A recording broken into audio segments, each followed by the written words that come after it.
გამარჯობა ყველას, მოგესალმებით. გავით მაია პატარიძე, დიდი მადლობა მაია, რომ დრო გამონახეთ ჩვენთვის და მოგუყვებით ძალიან საინტერესო თემას, დარწმუნებული ვარ, დარიოს საისტორიო კლუბი კვლავ ეთერშია. ერთს აღარ გავაგრძელებ და დავით ჯაფარიძეს მიცემ სიტყვას და დაიწყოს დღევანდელი ჩვენი საუბარი. მადლობა ყველას, ვინც გიყურებთ. დიდი მადლობა ქალბატონ მაიას, რომ გამოძებნა დრო და ჩვენ გადაცემაში მოგზავნდა. დღეს იქნება საუბარი ფულზე. ფული საერთოდ საინტერესო ფენომენია. ჩვენი ცხოვრების ადამიანების თანამდევი ყველაფრის ნაბიჯზე. და ვაჭრობა ადამიანების უძველესი საქმიანობაა. უძველე ჯერ კიდევ დაფიქსირებულია, რომ ქვის ხანაში იყო ეს აღებმიცემობა, გაცვლა გამოსვლა, რასაც დღეს ბარტერი ქვია, რაღაცას რაღაცაში ცვლიდნენ. მე ადამიანები მიხსენ, რომ საჭირო იყო რაღაცა შემოეღოს. ისეთი მისთვის რომ გაადვილებული იყო ეს გაცვლა გამოსვლა. ვთქვათ, იცვლებოდა რაღაცა დაუშვათ ხორბალი საქონელში, ცხოველებში ან პირიქით. და სოლიები და ასე შემდეგ და ეს იყო სხვადასხვა ლითონის იმას იყენებდნენ ადამიანები. ჩვენ მუზეუმში არის გამოფენაზე რამყოფია მინჩაოს სამაგიერებით არის დიდი მსხვილი და იმათ ყველას რაღაცა გარკვეული წონა გააჩნია და ეს იყო ფულის მაგივრად. და ეს სხვა შორის შემორჩენილია ბევრი ის მაგალითად ინგლისური ფუნტი სტერლინგი როქვია ლითონის ერთეული და რუსეთის იმპერიაში ჯერ კიდევ 1907 წლამდე ეს ფუნტი ირვანკა იგივე იყო ირვანკა სტერლინგს ვამბობთ. ან ებრაული შეკელი, ესაც ოდესღაც ის იყო ფულის ერთეული, წონის ერთეული იყო და მერე ებრაელებმა თავის ფულის სახელად აიღეს.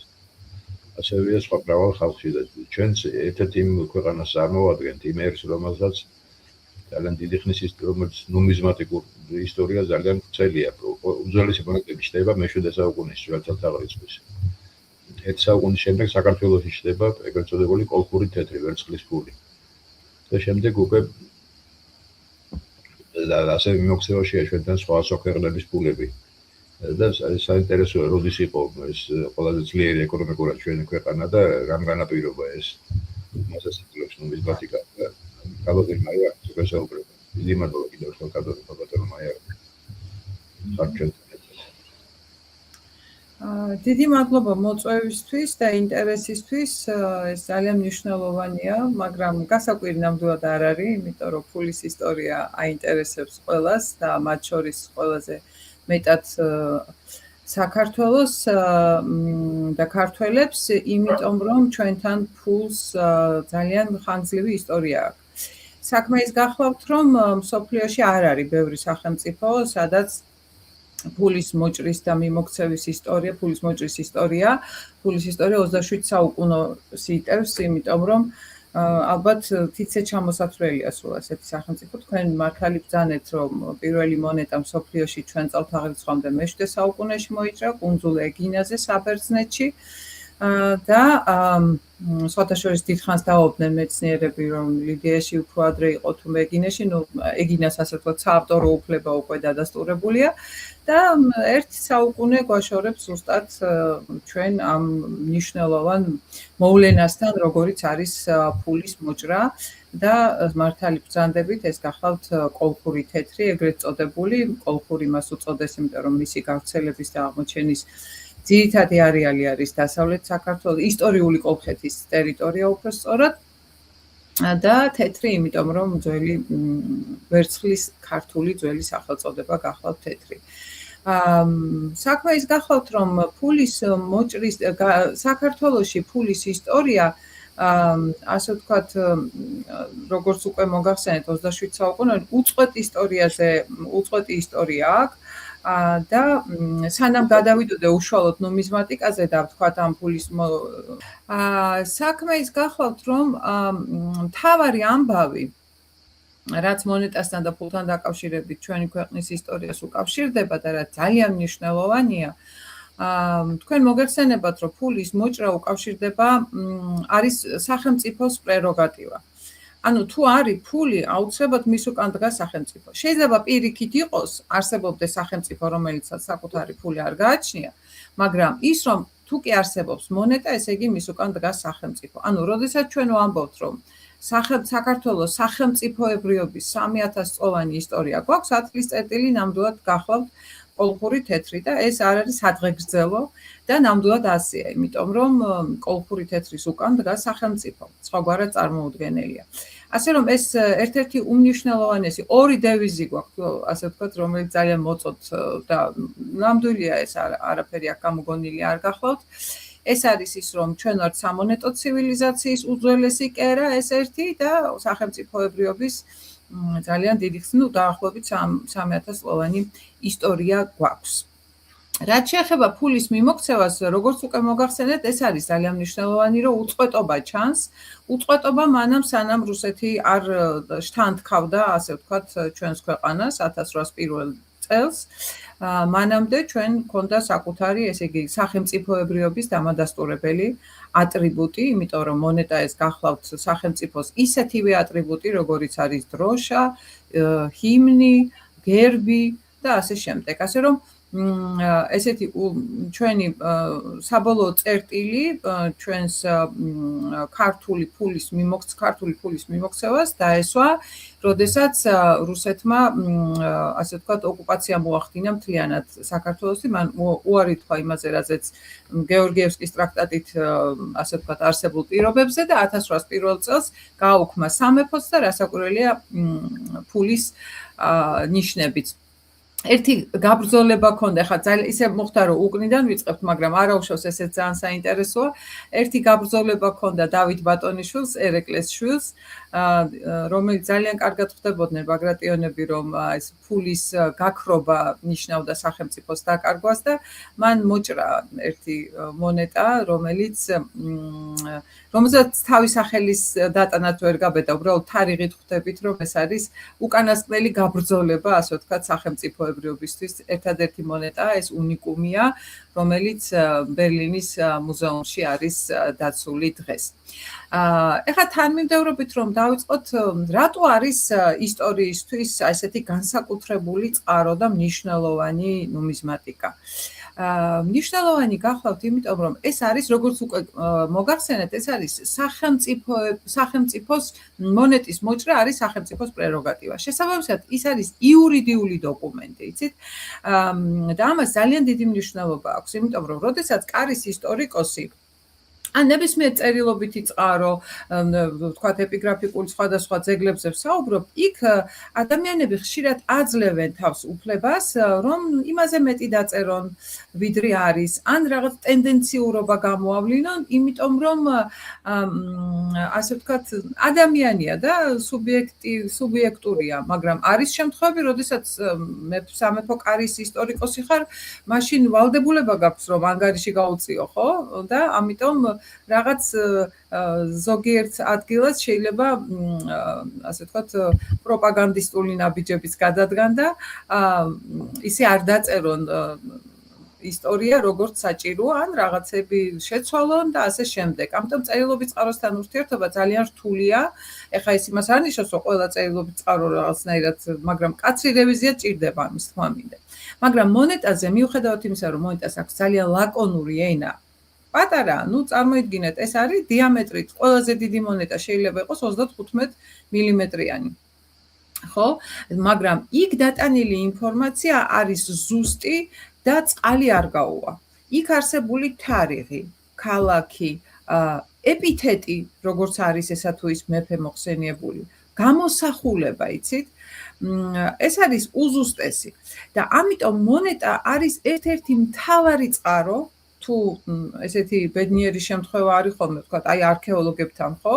არქეოლოგებს ძალიან უხარიათ, როდესაც მონეტა ჩნდება ფენაში, მაგრამ მას რასაკვირველია ჭირდება კონტექსტის კარგად შესწავლა, იმიტომ რომ მაგალითად, როდესაც ქარონის ობოლი არის, ანუ მოგეხსენებათ, ეს იყო ტრადიცია უძველესი, როდესაც მიცვალებულს ატანდნენ ან ხელში, ან პირის ღრუზე უდებდნენ მონეტას, რომ იმერ სამყაროში გადასულიყო და გადაეხადა, ვინაიდან ეს თანხა იყო გადასახდელი, ბუნებრივია ატანდნენ იმ მონეტას, რომელიც მიმოქცევაში იყო. შესაბამისად, თუ სამარხში ქარონის ობოლი აღმოჩნდა, არანაირი წვალება არქეოლოგს აღარ ჭირდება, იმიტომ რომ სამარხში შეიძლება იყოს, ვთქვათ, აბსოლუტურად სხვადასხვა პერიოდის სამკაული, ჭურჭელი და იქ რაღაცა ის სერიოზული ის გამოიწვიოს, რომ დათარიღების საკითხში დიდი აზრთა სხვადასხვაობა გამოიწვიოს, მაგრამ როგორც კი ქარონის ობოლი ჩნდება, ყველაფერი დამთავრებულია, ესე იგი ზუსტი დამათარიღებელია. ასე რომ არქეოლოგებისთვის ძალიან მნიშვნელოვანია. ძალიან მნიშვნელოვანია კულტურის ისტორიის და ხელოვნებისთვის. აი მე შემთხვევით არ მithქვამს გამოსახულებები, ხო? მონეტას აქვს გარკვეულწილად არის მედია საშუალების როლსაც ასრულებს, იცით? იმ დღიდან, რა დღიდანაც მონეტა იჭრება, მეფეებმა, მისმა მომჭრელმა ემიტენტებმა შესანიშნავად იციან, რომ მონეტა მიდის ყველგან. ყველა სოფელში, ყველა კუთხეში, ყველა ოჯახში. ეს სხვა საქმეა, ეხლა ვიღაცისას შეიძლება ძალიან მდიდარი იყოს და ვიღაცა ღარიბი, მაგრამ ფულის გარეშე უკვე ადამიანი ვეღარ არსებობს.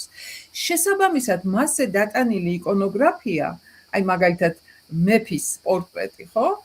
უნდა არის იდეალურად ზუსტად, აი რომაული მონეტები რომ ნახოთ, ეს მთელი გალერეა არის პორტრეტული გალერეა იმპერატორების, იმიტომ რომ ეს არის აბსოლუტური სიზუსტით არის გამოსახული პორტრეტები, იმიტომ რომ მას უნდა იცნობდნენ. ეხლა წარმოიდგინეთ, რამდენი ადამიანი იცნობდა მეფეს იმ დროისათვის, ხო?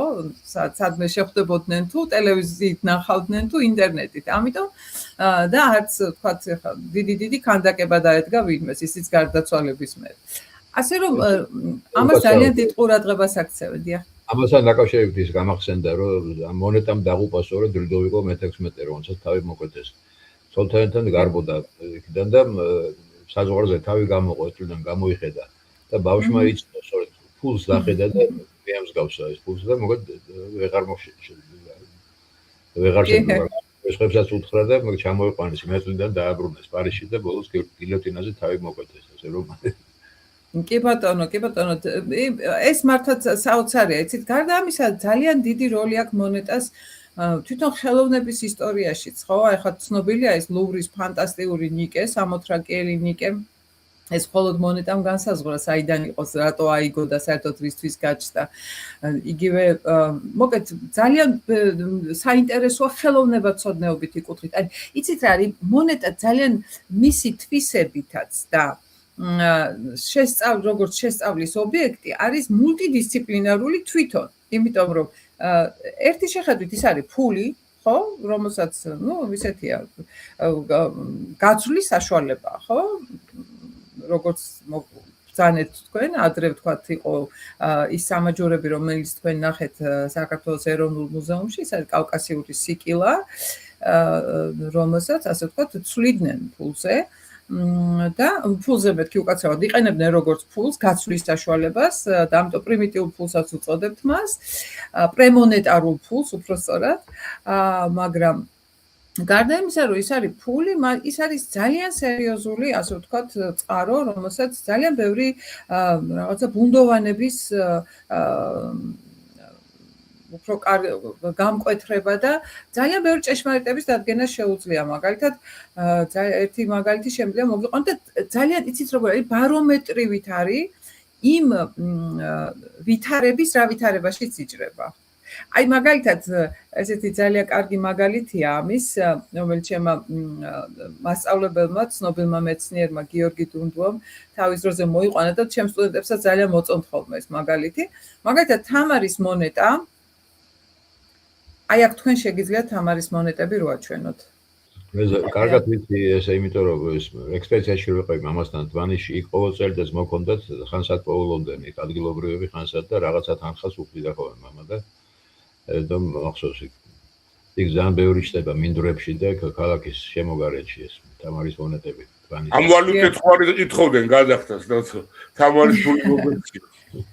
ხო, აი რა რისი თქვა მინდოდა, ახლა როგორ აი თამარის მონეტაზე არის საოცარი წარწერა არაბულად, სადაც წერია დედოფალი დედოფალთა, დიდება სარწმუნოებისა, თამარასული გიორგისი მესიის თაღო. მოკლედ, მთელი დიდი რამბები არის, რაც ნამდვილად ეკუთვნის არაბულ ენაზე არის აქ ესეთი ეპითეტებით მოხსენიებული არის თამარი.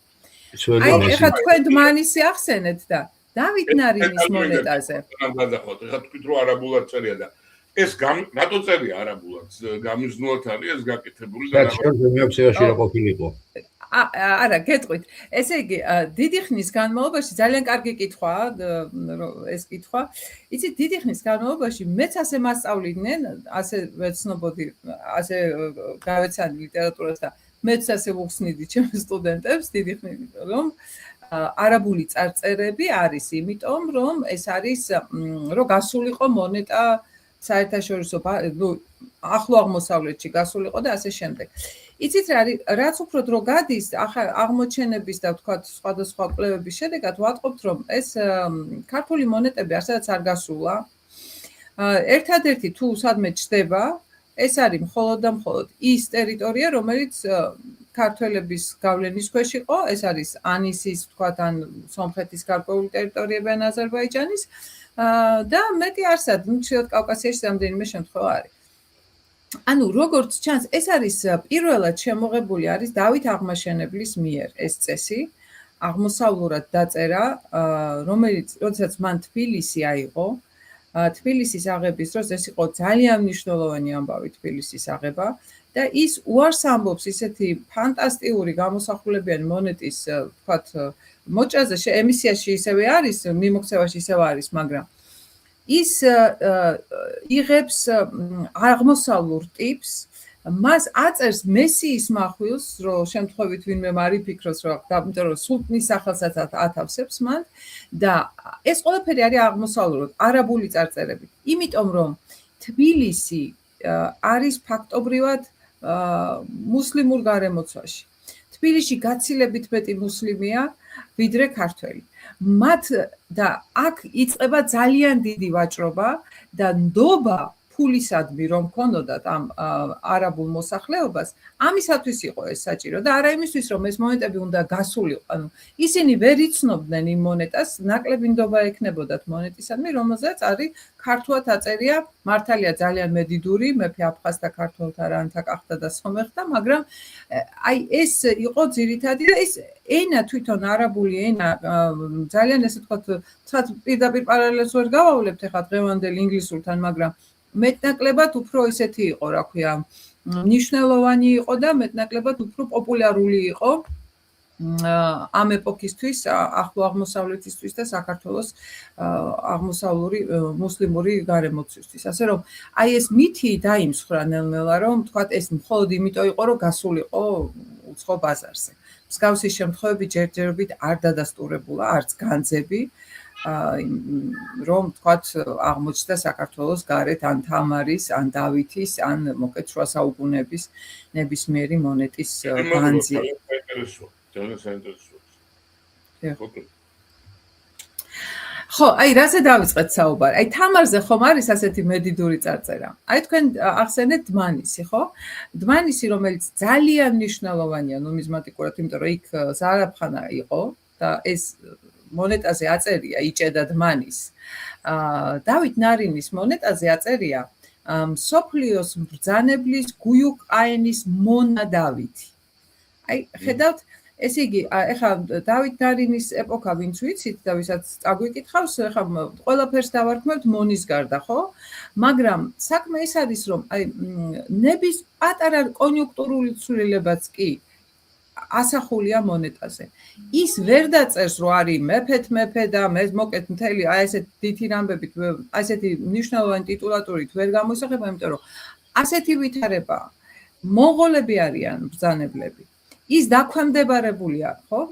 მეტნაკლებად მონღოლებზე. ასე რომ მონეტას აქვს ეს საოცარი თვისება, რომ მასზე არასოდეს არ არის იმაზე მეტი ვიდრე შეიძლება იყოს და ამას არ აქვს მნიშვნელობა, ხშირად მეკითხებიან ხოლმე, რომ აი მეფეს ხო შეეძლო თვითონ როგორც მოუნდებოდა ის გამორიცხულია, როგორც გერბში ვერაფერს ვერ შეცვლი და დროშას ვერ შეცვლი, ხო?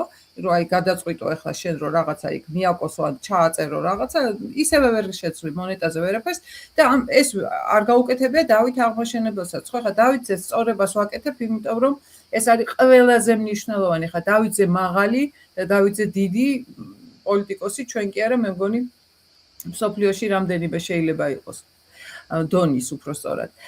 მაგრამ დავითიც კი, როდესაც ადის სამეფო ტახტზე, ის როდესაც არის რეალურად დასავლეთ საქართველოსაც კი ბოლომდე არ ფლობს, ხო? მონეტას აწერდი და არის ეფემერულად მაინც დამოკიდებული ბიზანტიის იმპერიაზე. მონეტას აწერია მეფე აფხაზთა და სევასტოსი. სევასტოსის ტიტული აქვს. მამამისიც სევასტოსი იყო, იქით ბაგრატ მეოთხე, ნოველისიმოსი, იქ იყვნენ მაგისტრები. ეს ბიზანტიური საკარისკაცო ტიტულები იყო, რომელსაც ბიზანტია ის არ აგზავნიდა, ხო, ეს ეფემერულად თუ პირდაპირ ნიშნავდა მათზე დაქვემდებარებას. მაგრამ როგორც კი დავითი მოღონიერდა და შემოიერთებს ტერიტორიებს, მხოლოდ მაშინ ათავსებს საქართველოს ისტორიაში ასე ვთქვათ, პირველი შემთხვევაა, როდესაც მეფე არის გამოსახული მონეტაზე, უარს ამბობს ყოველგვარ, ასე ვთქვათ, ბიზანტიურ ტიტულატურაზე, უფრო მეტიც გამოისახება როგორც იმპერატორი მონეტაზე და არანაირ სევასტოსი ის აღარ არის და მხოლოდ მაშინ აწერს, რომ არის მეფე აფხაზთა, ქართველთა, რანთა, კახთა და სომეხთა. ასე რომ მონეტას აქვს აი ეს იშვიათი სიზუსტე, რომელიც ძალიან მნიშვნელოვანია და ესენი არის, სადაც არის მეფე აფხაზთა და მეფე და სევასტოსი და მეფე აფხაზთა და სევასტოსი. ეს დასაწყისში, როდესაც ადის სამეფო ტახტზე, მაშინ, ანუ რეალურად რის იმფლობელიც არის, რა ვითარებაც არის ქვეყანაში, სიზუსტით არის ასახული მონეტის ზედაპირზე. აი ესე ზუსტად არის ეს ყველაფერი ასახული. მონეტაზე არის ეს ორი ტიპი, რომელშიც ერთში ჯვარია გამოსახული და ირგვლივ აწერია მეფე და სევასტოსი, ლაქერნის ღვთისმშობელი, ტიპოლოგიურად აღებულია ბიზანტიიდან, იმიტომ რომ ლაქერნის ღვთისმშობელი პირველად ბიზანტიურ ვერცხლის მონეტებზე გვხვდება. და როდესაც ის მან, ასე ვთქვათ, შემოიერთა კახეთი, რანი, როგორც და გახდა მეფე სომეხთა. ეს ძალიან მნიშვნელოვანი ამბავი იყო, ამაზე დიდხანს დაობდნენ ისტორიკოსები, რას ნიშნავდა მეფე სომეხთა.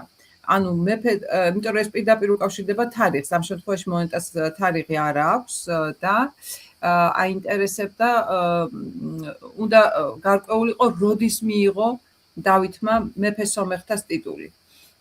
ნაწილი ისტორიკოსებისა თვლიდნენ, რომ ეს იყო ანისის აღების შემდეგ და ნაწილი ისტორიკოსების თვლიდნენ, რომ ეს მოხდა, როდესაც ლორია იყო მან.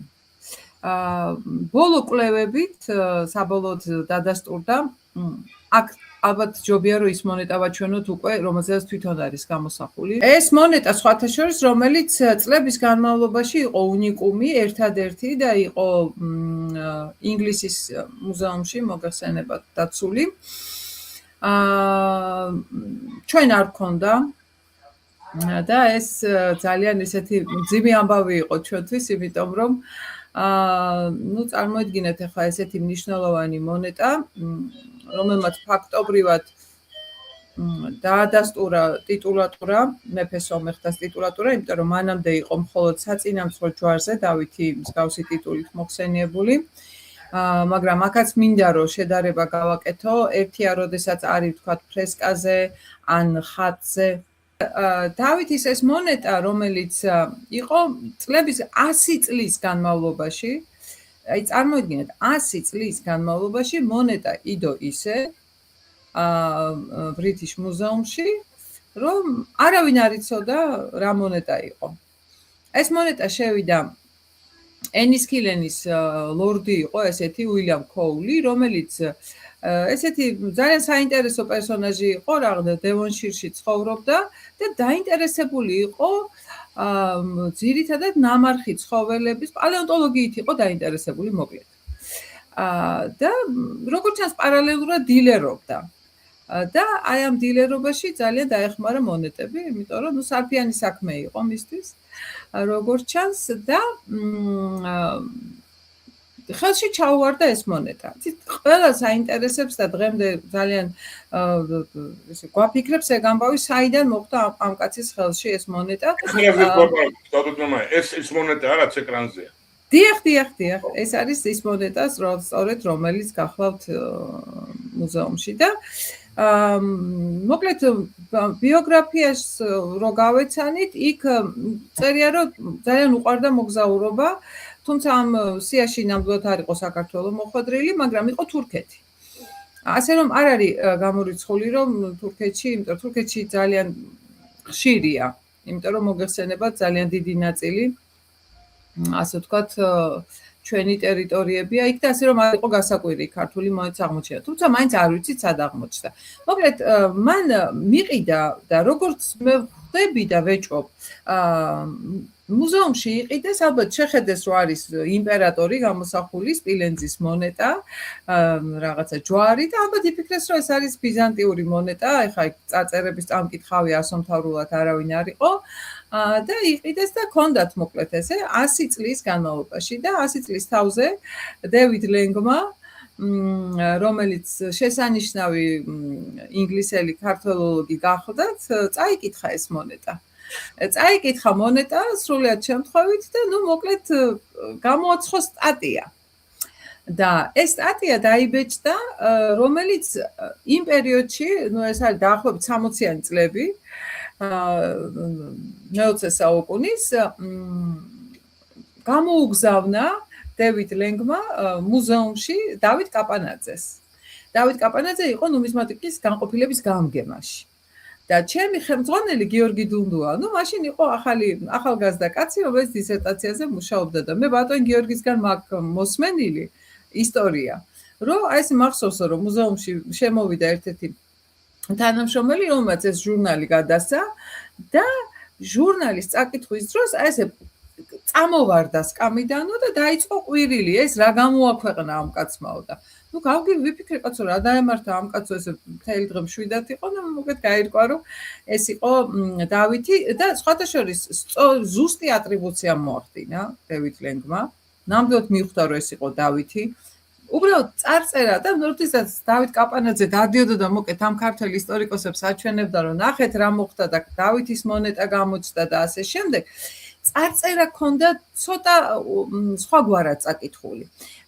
ეწერა ესე რომ ეს იყო სახელითა დავით მეფე აფხაზთა ქართველთა რანთა კახთა. ანუ სომეხთა არ ქონდა ამოკითხული, როგორც სახელითა ქონდა, სახელითა ქრისტესითა. და როდესაც ეს აჩვენა ბერძენიშვილს, ნიკო ბერძენიშვილს დავით კაპანაძემ, მან უთხრა, რომ აქ წარწერაშია შეცდომა და აქ არის მეფე სომეხთა წერია. ქრისტე, დავით, მეფე აფხაზთა, ქართველთა რანთა, კახთა და სომეხთა. და მან აჩვენა ის ჯვრის წარწერა, საწინააღმდეგო ჯვრის წარწერა, სადაც ზუსტად იგივე ტიტულით არის დავითი მოხსენიებული, უძლეველო ჯვარო, ადიდე, მოკლედ ესეთი ის არის, რა ქვია, დავით, მეფე აფხაზთა, ქართველთა რანთა, კახთა და სომეხთა. მოკლედ მიიღო დევიდ ლენგმა ეს შესწორება და მოკლედ მეორე გამოცემა რო იყო, იქ უკვე ჩასწორებული ჰქონდა. აქ იყო ეს ძალიან მნიშვნელოვანი ამბავი იყო, ასევე სწორად განსაზღვრა მან, რომ ეს არის პირველი ბაგრატიონი, რომელიც გამოისახა მონეტაზე და გამოისახა როგორ, ეს უკვე მოგვიანებით ამ ატრიბუტიკის მიხედვით ეს ძალიან საინტერესო იკონოგრაფია. ის არის გამოსახული როგორც იმპერატორი, იცით და ამ მონეტას ყველა დეტალს აქვს თავისი, ასე ვთქვათ, გზავნილია. იმიტომ რომ დასაწყისში ის არის სევასტოსი, იმიტომ რომ ასე ვთქვათ ბიზანტიის დაქვემდებარება და გავლენა ამით ასე და დადასტურდა, ადასტურებს უბრალოდ თავად, მაგრამ აი როგორც კი ის უკვე ახერხებს საქართველოს გაძლიერებას და სხვათა შორის უკვე რუის-ურნისის კრების დროს ის სევასტოსად უკვე აღარ არის მოხსენიებული. და აი ამ მონეტაზეც არის გლობუს კრუციგერი, წარმოიდგინეთ, ეს არის ჯვრიანის სფერო, ეს ძალიან ცნობილი საიმპერატორო ინსიგნიები, ეს გვირგვინი, სტემა, საიმპერატორო, ჯვრიანის სტემა, ეს რა ქვია, სკიპტრა, რომელიც მას ხელში უჭირავს, ბისონი, რომელიც აცვია. ეს არის პირდაპირ აგებინებს ბიზანტიის იმპერატორს, რომ მე შენზე ნაკლები არა ვარ და მე თვითონ ვარ იმპერატორი. და ეს არც თუ არარეალისტური იყო სხვათა შორის, იმიტომ რომ მას ჰქონდა საამისოდ საქმე და ყველაზე საინტერესო არის ის, რომ დევიდ ლენგმა თავის დროზე თქვა, რომ რევერსზე, მონეტის რევერსზე, აი წარწერის შუაში არსებულ ჯვარზე, აი ამ მონეტაზე, რომელსაც თქვენ ახლა ხედავთ, თქვა რომ ეს არის ჯვაროსნული იკონოგრაფიის ჯვარი. მოკლედ, ეს შეიცხადეს ქართველმა ისტორიკოსებმა რატომღაც და მოკლედ ესე იგი იგნორირებული იქნა და საერთოდ თვლიდა დევიდ ლენკი რომ ეს იყო ასე ვთქვათ ქართულ ჯვაროსნული მონეტა. და რაღაცნაირად ესე შეიცვალა ბიზანტიურ ქართული ტიპის მონეტა, ესე დამკვიდრდა ქართულ ნუმიზმატიკაში. როგორც უკვე მოგახსენეთ, ეს დევიდ ლენგის ეს ფრაზა, რომ ეს შეიძლება იყოს ბიზანტიური ისა ჯვაროსნული ტიპი, მოკლედ მივიწყებას მიეცა. გავიდა ბევრი წელი და მოკლედ ეროვნულმა მუზეუმმა მოახერხა ბრიტანეთის საკონსულოსთან ერთად, რომ ეს მონეტა ჩამოეტანათ. 2014 წელს მონეტა იყო ჩამოტანილი. 2 თვის განმავლობაში იყო ჩვენთან გამოფენილი საქართველოში, ეროვნულ მუზეუმში და აი მაშინ ასე ვთქვათ, მიეცა ადამიანებს საშუალება, მე უშუალოდ მომეცა მასზე მუშაობის საშუალება და მე ძალიან დამეხმარა, როდესაც ახალი ტიპი აღმოჩნდა ამაში და ყველა აღიქვა როგორ გამოიყურებოდა, იმიტომ რომ ძალიან ბევრი ყალბი მონეტა მოდიოდა. აი მე მახსოვს სანამ ეროვნული მუზეუმის თანამშრომელი ვიყავი, ну არ გავდიოდა კვირა ალბათ რომ დავითის ახალი ასე ვთქვათ მონეტა არ გამოჩენილიყო რომელიც რასაკვირველი იყო ყალბი მაგრამ როგორც კი ეს მონეტა შესაბამის ვიტრინაში ისეთ ვიტრინაში სადაც ყველა მხრიდან შეიძლებოდა მისი დათვალიერება ესეთი დაიდო მე ყველა მიხვდა რომ თურმე რეალურად სხვაგვარად გამოიყურება და იმის შემდეგ მე ყალბი მონეტა არ მახსენდება რომ გამოჩენილიყო საერთოდ მოკლედ ძალიან დიდი დრო გავიდა. ხო, ეხლა თავარი ამბავი რა იყო? თავარი ამბავი არის ამ როდის მოიჭრა ეს მონეტა. როგორც უკვე მე თქვენ გითხარით, მოკლედ ამაზე იყო მსჯელობა. ანიში მოიჭრა, ანისის აღების შემდეგ მოიჭრა თუ ლორეს აღების შემდეგ. რამდენიმე წლის წინ, როდესაც უკვე მე გავუსწრებ მოვლენებს და ახალი მონეტა აღმოჩნდა, ეს ძალიან დიდი, ასე ვთქვათ, ზეიმი იყო, რომ ახალი ცალი აღმოჩნდა და დღეს არის ეროვნულ მუზეუმში ამ ტიპის მონეტა. სად აღმოჩნდა ეს ახალი? ახალი მონეტა აღმოჩნდა შავი არქეოლოგიის წყალობით. სამწუხარო ფაქტია, რომ ეს შავი არქეოლოგია ძალიან მძიმე დახს აჩენს, რაც არ უნდა გაგვიხარდეს და ძალიან ხა ჩემზე ბედნიერი და ალბათ მეცნიერებზე ბედნიერი არავინ არ იყო, როდესაც ახალი დავითი გამოჩნდა, დავითის მონეტა გამოჩნდა, მაგრამ თავისთავად ეს მეტალოდეტექტორით და სიარული და ესე ვთქვათ ისტორიის კარგვა ამას სხვა არაფერი არ ქვია, იმიტომ რომ ძალიან მნიშვნელოვანი ხანდახან თვითონ მონეტა კი არ არის, რა მონეტა აღმოჩნდება, რა კონტექსტში აღმოჩნდება, რასთან ერთად აღმოჩნდება. იმან შეიძლება იმდენად მნიშვნელოვანი ინფორმაცია მოგცეს. მიმდევი და დამატებით ინფორმაცია იკარგება ფაქტიურად. იკარგება, რასაკვირველია, ძალიან დიდ ისტორიებს კარგავთ. ეს რა შემთხვევა იყო, იცით, ერთმა მოქალაქემ მიპოვა, რომელსაც მე ვთხოვეთ მიმართა ყველამ რომ მოკეთ იყიდნენ ასე ხდება იცით მე აქ მინდა დავაფიქსირო თქვენს გადაცემაში იმიტომ რომ ესე არასწორად ვრცელდება ხოლმე იცით ინფორმაცია საერთოდ ნებისმიერი მოქალაქე შეიძლება სრულიად შემთხვევით აღმოჩნდეს მონეტის მომპოვებელი შეიძლება ხეს რგავდი აგარაკზე და შემთხვევით იპოვო მონეტა ქართული კანონმდებლობის მიხედვით შენ არანაირი ვალდებულება აი როგორიც ვთქვათ, საბერძნეთში არის, იტალიაში არის, რომ მიწაში რაც არის ის თუ მუზეუმში არ ჩააბარე, მოკლედ შეიძლება დაგიჭირონ. ასეთი რამე ჩვენთან არ არსებობს კანონმდებლობაში. ნივთის მპოვნელის არის ის ნივთი, უბრალოდ მას შეუძლია ის მისი მოქალაქეობრივი ვალია, რომ რაღაცნაირად თუ გაყიდვა უნდა ისევ მუზეუმს დაუკავშირდეს და მუზეუმი ყიდულობს, ამ შემთხვევაში შეიძლება მწირი სახსრები კონდეს, მაგრამ უკავშირდება სპონსორებს და ასე ხდება ხოლმე. და რომც არ იყიდოს მუზეუმმა, ვერ შეთანხმდნენ თანხაზე, მონეტის მპოვნელი, იცით რატო უნდა დაუკავშირდეს მუზეუმს, ამას მე ყველა სტუდენტს პირველივე ლექციაზე ვეუბნები.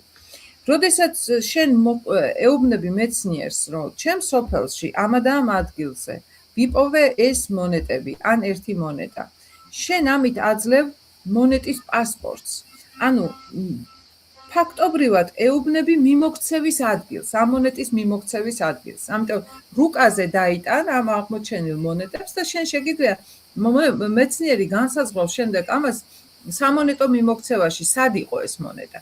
ასე რომ მე მაგალითად როდესაც დისერტაციას ვწერდი, არ მქონდა ჩანაწერი ეროვნულ მუზეუმში ჩემი უფროსი კოლეგების, რომ თქვა სვანეთში აღმოჩენილი იყო ავგუსტეს დედარების განძი, რომელიც 90-იან წლებში მოიტანეს და ვერ იყიდა მუზეუმმა, მაგრამ ეს ნახეს პროფესიონალებმა და ის როგორც წყარო გამოვიყენე.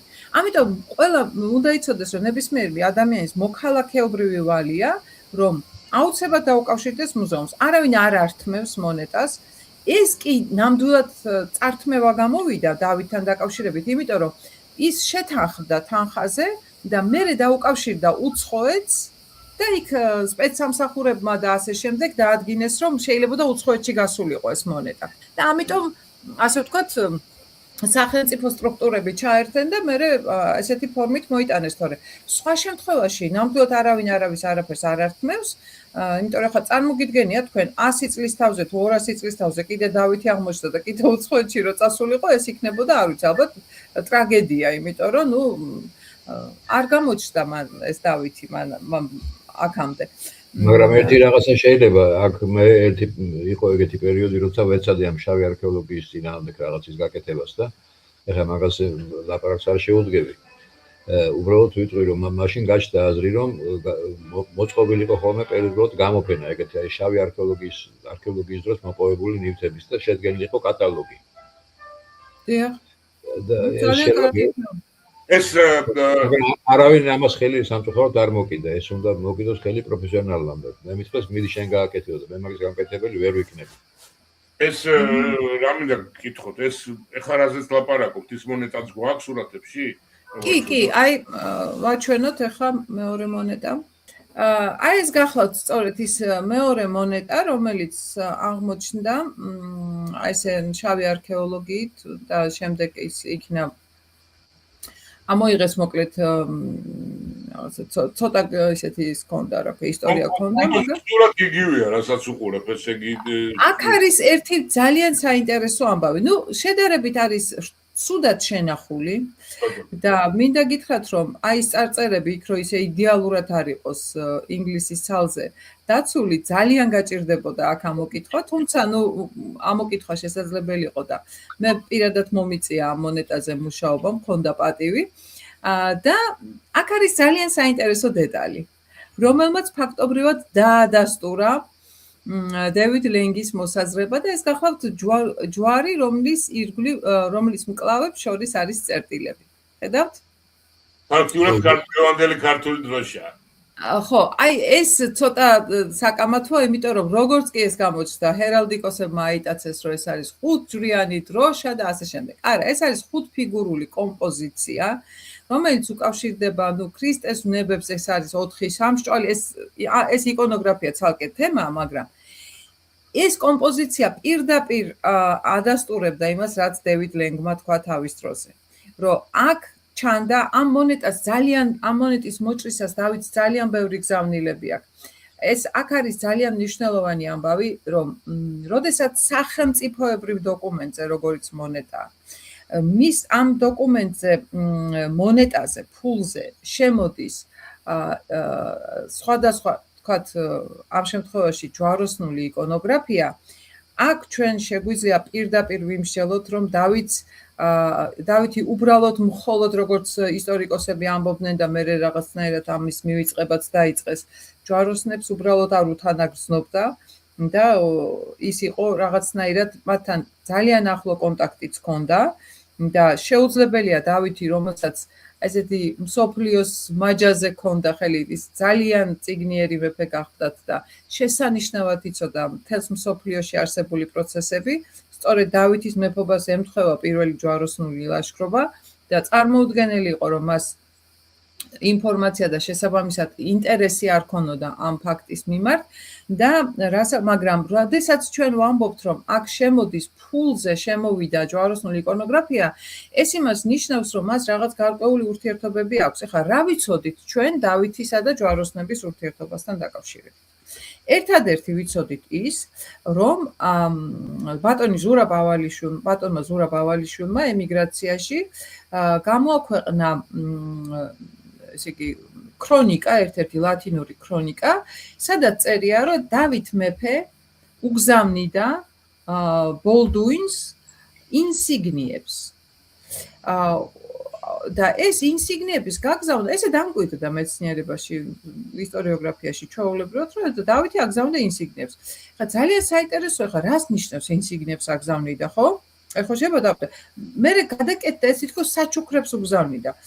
ან რატო უნდა ყოველწლიურად? რატო უნდა გაუგზავნო ყოველწლიურად საჩუქრები? ხო, ესე იგი ეს რაღაცა სხვაგვარი დამოკიდებულებაა, ხო? რაღაცნაირად ვალდებულად თulis დავითი რომ მას გაუგზავნოს. რამდენიმე ხნის წინ ერთ-ერთმა ისტორიკოსმა, არაჩვეულებრივმა სამხედრო ისტორიკოსმა, მამუკა წურწუმიამ გამოაქვეყნა ეს წაიკითხა დედანში მოკლედ ლათინური ეს წყარო და აღმოაჩინა რომ იქ წერია რომ არის ინსიგნიები, მაგრამ ინსიგნიების განმარტებაში არის რომ არა სკიპტრა, არა კვერთხი, არა მაგდაგვარი არაფერი, ეს არის შეიძლება იყოს დროშა. ეხლა საინტერესოა რატო უგზავნიდა ყოველ წელს დროშას, ხო? და გაირკვა რომ აქ გაჩნდა მოსაზრება, რომელიც ფიქრობ რომ ძალიან საყურადღებოა და სავარაუდოდ ასეც იყო, რომ მოგეხსენებათ დავითს პოზიციური ბრძოლები უფრო მეტი ჰქონდა ვიდრე დიდი ბრძოლები, ხო? და შესაბამისად მტერთან ბრძოლის დროს ერთ-ერთი ყველაზე ისეთი მძიმე განაჩენი არის მტრის დროშის ხელში ჩაგდება.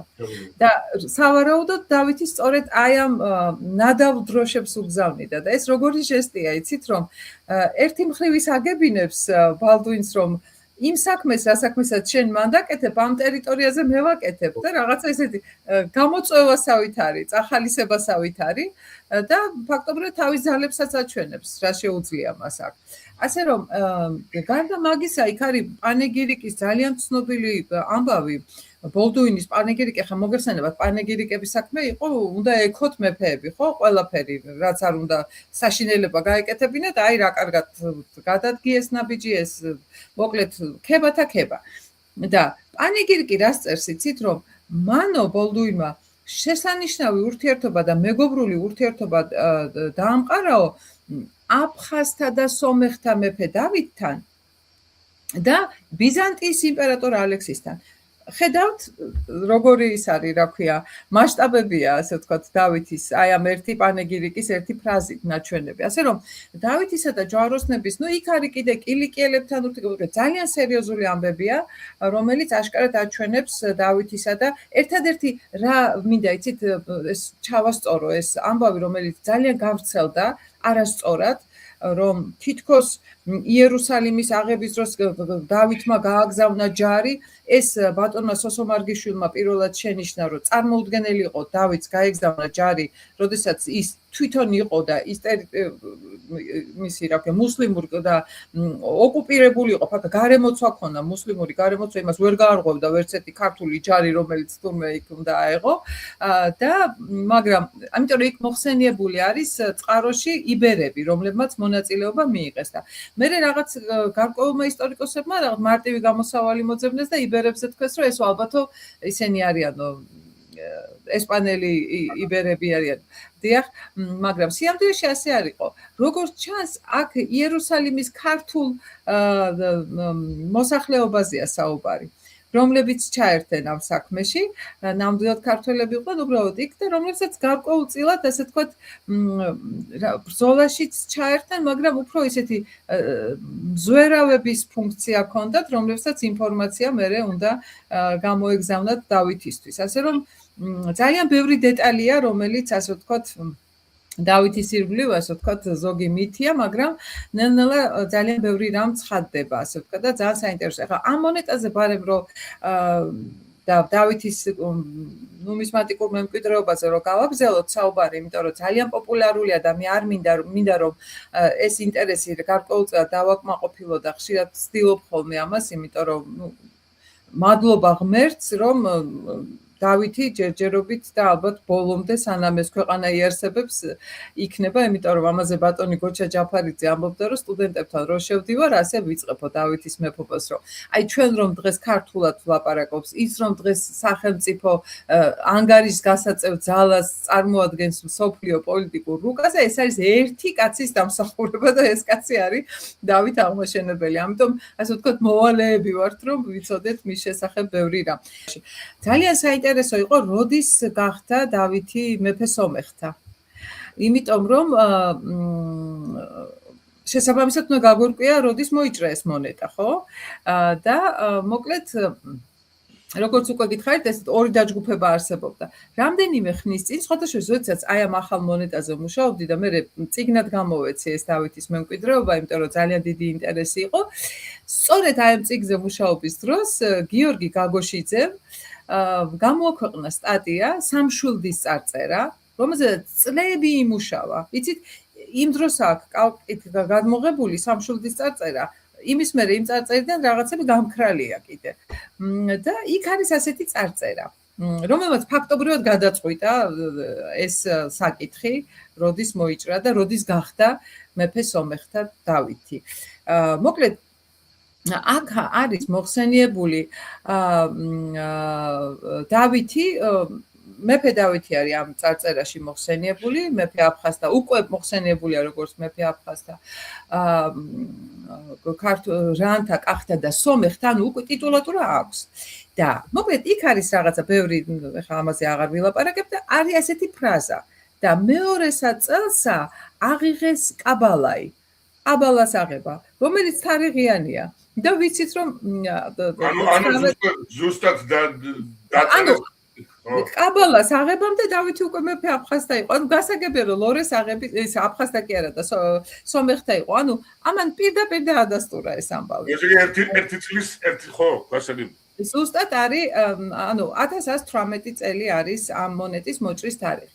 ეხლა როგორ მიდის, როგორ ვითარდება და რა რეფორმას ატარებს დავითი აი ამ მიმართულებით, ეს არის ძალიან საინტერესო. აი ესეთი ფანტასტიკური მონეტის, რომელიც არის სხვადასხვა პირველი სპილენძის მონეტა და სწორედ დავითის ეპოქაში იწყება და ის უფრო სწორად მხარს უბამს, იმიტომ რომ დავითი არ იწყებს ამას, დავითი საქართველოში იწყებს, მაგრამ ახლო აღმოსავლეთში იწყება ვერცხლის კრიზისი, ეგრეთ წოდებული ბრწყალებში, იმიტომ რომ ეს თვითონ ლითონის კრიზის, იცით, შეუსწავლელია, მოდით ასე ვთქვათ, იმიტომ რომ ლითონის კრიზისს უკავშირდებოდა, თუ ეს იყო შეთანხმება, უფრო გავდა შეთანხმებას, იმიტომ რომ მთელს ახლო აღმოსავლეთში მიმოქცევიდან ამოდის ვერცხლის ფული და იწყება სპილენძის ფულის მოჭრა. ამას ვინ დაიწყებდა საქართველოში და ვინ ფლობდა ყველაზე კარგად ინფორმაციას, თუ არა დავითი და იცით რა ხდება, რომ ამოდის მიმოქცევიდან სპილენძის ვერცხლის ფული, მაგრამ აი ამას რა ქვია, სპილენძის ფულს მინიჭებული აქვს ვერცხლის ფუნქცია. ამას თანამედროვე ტერმინოლოგიით ქვია, საბანკო ტერმინოლოგიით იძულებითი კურსის მინიჭება. ანუ თვითონ მონეტას აწერია იჭედა ესე ვერცხლი და სინამდვილეში არის სპილენძი. ანუ მას როგორც ახლა არის, იცით, აი პრიმიტიულად რო ახსნათ, ქაღალდის ფული 100 ლარიანი, ხო? რეალურად იმ ფულსაც შეიძლება 1 კაპიკის ფასი არ ქონდეს, ხო? მაგრამ მას და ამის გარანტიას იძლევა სახელმწიფო, რომ ის არის 100 ლარი. ასე რომ ეს იძულებითი კურსი აქვს, საკრედიტო ფული იჭრება და ეს არის პირველი სპილენძის მონეტა. ეს არის პირველი მონეტა, რომელზედაც დავითი არის გამოსახული, მოკლედ ესეთი ძალიან მედიდური მონეტა, მოკლედ აი მეტი რო არ შეიძლება ესეთი საოცარი მონეტა, მაგრამ ამ მონეტის მოჭრის შემდეგ დავითი თბილისის აღების შემდეგ ატარებს რეფორმას. რეფორმას, რომლის მიხედვითაც ჭრის აღმოსავლური ტიპის მონეტას, რომელზედაც არის სულტნის სახელი, აქ გვაქვს ის მონეტა. დიახ, აი ეს მონეტა, რომელსაც ახლა თქვენ ხედავთ, აქ წერია დავითი არაბულად, მესიის მახვილი, ესე ჭრის და მოკლედ, უბრალოდ სანამ გავიგებდით, რომ ეს მონეტა იყო, არსებობდა წყარო, არაბული წყარო, რომელიც ამბობდა, რომ მოკლედ დავითმა ჩაატარა რეფორმა, რომელზედაც სულთნის სახელი არის გამოსახული და თავად დავითის სახელი კიდე ზეწერიაო და მოკლედ გადაყავს, ესე იგი, აღმოსავლურ ტიპს ამკვიდრებს მონეტების. ძალიან დიდხანს მეცნიერები ცდილობდნენ, რომ რაღაცნაირად ეს მატერიალური დადასტურება ამ წყაროსი ენახათ, რომელი იყო და აი ეს მონეტა, რომელსაც თქვენ ხედავთ, რომელიც თავის დროზე ითქვა, რომ ხომ არ არის ეს დავითის მონეტა და მაგრამ ვინაიდან სულთნის სახელი კარგად არ იკითხებოდა და ან იცით როგორ არის, აქ არის კიდევ ერთი ძალიან საინტერესო ამბავი, რომელიც ერთი მხრივ რაღაცას სასაცილოა, მაგრამ არ გვეცინება ამაზე. ძალიან ხშირად მონეტას აწერია, აი მაგალითად წარწერა მონეტაზე დავითზე გიორგისა, ხო? აი რომელი დავითზე გიორგის არის, ამის გარკვევა არის მთელი უბედურება, იმიტომ რომ ერთი და იმავე ეპოქაში შეიძლება, იმიტომ რომ რამდენი დავითი და რამდენი გიორგი ყავდა მოგეხსენებათ, ხო? და ეხლა გაარკვიე რომელია და ამ დროს მშველელი არის ხოლმე სულთნის სახელი. და იმ სულთნის ზეობას თუ დაადგენ, ზუსტად მიხვდები, რომელი დავითი შეიძლება იყოს და სწორედ სულთნის ზეობაზე იყო ეს დამოკიდებული და სულთნის სახელი კარგად არ იკითხებოდა. საბოლოო ჯამში თავიდან ითქვა, მერე გაირკვევდა, აღმოჩნდა აი რამდენიმე ხნის წინ, აღმოჩნდა ძალიან ბევრი, მათ შორის მტკვრის კალაპოტში მონეტები, რომელზედაც სულთნის სახელი იკითხებოდა კარგად. და გაირკვა, რომ სწორედ ეს მონეტა, რომელსაც თავის დროზე დავით მეხუთის მონეტად იყო მუზეუმში ცნობილი და ფულის კატალოგშიც ესე შევიდა დავით მეხუთის მონეტა, გაირკვა, რომ ეს არის ისა, რა ქვია, დავით აღმაშენებლის მონეტა და ეს არის სწორედ ის მონეტა, რომელიც დავითმა მოჭრა თბილისის აღების დროს. იცით, ეს იყო ძალიან მნიშვნელოვანი რეფორმა. აი ეს იყო დავითის გადაწყვეტილება, ანუ მან გადაიყო, სწორედ აქედან იწყება, ასე ვთქვათ, აღმოსავლური ტიპის დანერგვა ქართულ ნუმიზმატიკაში, იმიტომ რომ სწორედ დავითის მერე ყველა მონეტა, აი ჩვენ წეღან თამარზე გქონდა საუბარი, გიორგი მესამე, ყველგან არის აღმოსავლური წარწერები. აი ეს არის ძალიან საინტერესო ამბავი და მოკლედ დავითი ჭრის ამ მონეტას და სხვათა შორის ერთი მონეტა კიდე აღმოჩნდა, ოღონდ სრულიად შემთხვევით, იმაში, რა ქვია, საქართველოს ეროვნულ მუზეუმში, მოკლედ ერთ-ერთი დემეტრეს მონეტებს დავეძებდი ფოტოებს და ნიჩბისის განძი, ფონდის მცველმა გადმომიღო ნიჩბისის განძი, რომ იქ მომეძებნა და უცებ შემთხვევით ხედავ არაბულად წარწერას დავითი. ნუ ბოლომდე არ ჩანს, მაგრამ რაღაცა ნაწილი ჩანს დავითის და მესიის מחვილის რაღაცა ერთი ელემენტი. და დავიბენი, იმიტომ რომ ნიჩბისის განძი მე დაბადებული არ ვიყავი, რომ გამოაქვეყნა დავით კაპანაძემ და იქ არ უწერია, რომ ან თქვათ დავით მეხუთეა თუ დავით მეოთხე იყო. და ეწერა, რომ არის გაურკვეველი, იმიტომ რომ არ იყო მაშინ ესე ცნობილი და მოკლედ გავარკვიეთ, რომ ეს არის დავითის მონეტა საბოლოო ჯამში. ეს იყო ძალიან მნიშვნელოვანი და აი რატომ ვამბობ, რომ კონტექსტი და განძი, იცით, აი შავი არქეოლოგიის დროს ჩნდება განძებიც. და იცით რა, უმოწყალოდ ხდება ამ განძების დაშლა. ამოარჩევენ, რაც არის იშვიათი, საინტერესო, იმას გაყიდიან, ვიღაცას გაუცვლიან და აი მთელი კონტექსტი იკარგება. ეხლა უყურეთ ნიჩბისში ამ ერთი მონეტით რა მოხდა.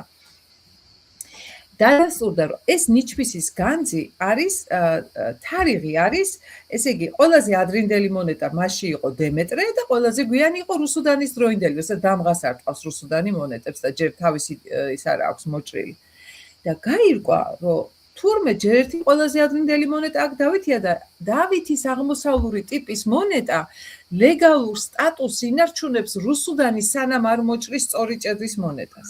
წარმოგიდგენიათ, აი ამ ერთმა მონეტამ ამხელა ისტორია შემოინახა და პირდაპირ თუ ირიბად გასცა პასუხი კიდევ ერთ საკითხს. მუდმივად იყო საუბარი იმაზე, აი მე რამდენი მოჭრა ამ კაცმა კაცო ეს დავითის გამოსახულებიან მონეტაზე, რატო არ ჩდება ეს დავითი და რატო არსება ხა ფული არ იჭრება არც 100, არც 200, იჭრება 10,000-ობით და 100,000-ობით. მაგრამ აქ რა ჩანს, იცით, რომ როგორ ჩანს აღმოსავლური ტიპის მონეტა უფრო მნიშვნელოვანი ხდება და შეიძლება ის მიმოქცევაში არის ისევ დავითის გამოსახულებიანი მონეტა, მაგრამ ის ძალიან მალე ამოდის მიმოქცევიდან, მისი ემისია დიდხანს არ ხდება და მთლიანად ანაცვლებს აღმოსავლური ტიპის მონეტა. ამიტომ არ არის გასაკვირი, რომ არ არის შემორჩენილი. არავინ არ იცის, შეიძლება ხვალ აღმოჩნდეს, შეიძლება განზათაც აღმოჩნდეს ღმერთმა ქნას ოღონდ ისე რომ არ დაიკარგოს. ეს შემთხვევითობა ახლა მე პირადად ძალიან გამიმართლა ცხოვრებაში, იმიტომ რომ მაშინ სვანეთში წავედი და იქ აღმოვაჩინე, რომ იქ იყო სვანეთის მუზეუმს რო ვაკეთებდი, ნუმიზმატიკური კოლექცია რო შევისწავლეთ, იყო ვერცხლის მონეტა, რომელსაც ეწერა ეგონათ რომ იყო გიორგი მეორე.